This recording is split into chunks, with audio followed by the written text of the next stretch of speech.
বিতরের নামাজ না পড়লে গুনাহ হবে কিনা? বিশুদ্ধ মত অনুযায়ী বিতরের নামাজ ওয়াজিব।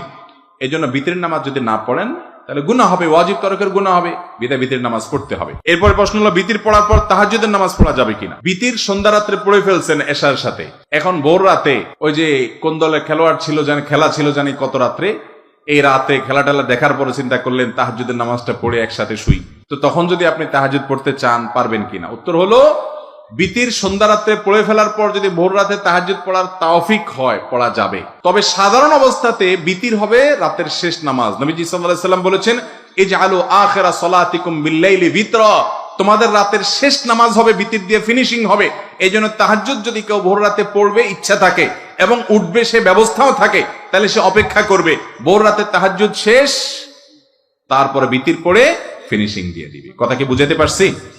আল্লাহ তাআলা আমাদেরকে বুঝা এবং আমল করার তৌফিক দান করুন।